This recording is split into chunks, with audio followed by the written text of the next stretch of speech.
নমস্কাৰ বন্ধু বান্ধৱীসকল আগৰ ভিডিঅ'টোত আমি আপোনালোকক কৈছিলোঁ যে যোৱা 24 তাৰিখে DLED প্ৰি এন্ট্ৰেন্স টেষ্টৰ ৰিজাল্ট কিয় দিয়া নহ'ল। বন্ধু বান্ধৱীসকল যিবিলাক হায়াৰ ছেকেণ্ডেৰী এপিয়াৰিং কেণ্ডিডেটে এই পৰীক্ষাত বহিছিল তেওঁলোকৰ মাৰ্কশ্বিটসমূহ আপলোড দিব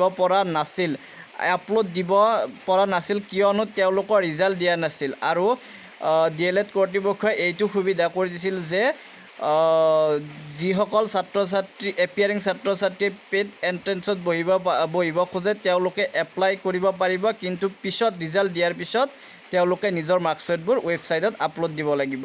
বন্ধু বান্ধৱীসকল যোৱা 25 তাৰিখে DLEDৰ যিটো অফিচিয়েল ৱেবছাইট আছিল সেই অফিচিয়েল ৱেবছাইটটো খোলা গৈছিল আৰু অফিচিয়েল ৱেবছাইটত এনেদৰে এখন ন'টিছ প্ৰকাশ কৰিছিল যিবিলাক ছাত্ৰ ছাত্ৰীয়ে হায়াৰ ছেকেণ্ডেৰী পৰীক্ষা দি DLED প্ৰি এণ্ট্ৰেন্সত বহিছিল তেওঁলোকৰ ৰিজাল্ট দিয়া নাছিল আৰু যিহেতু 27 তাৰিখে ৰিজাল্ট দিব, 27 তাৰিখে ৰিজাল্ট দিয়াৰ পিছত 27 তাৰিখৰ পৰা 1 জুলাইৰ ভিতৰত DLED কেণ্ডিডেটসকলে তেওঁলোকৰ নিজৰ HSৰ মাৰ্কশ্বিট আপলোড দিব লাগিব।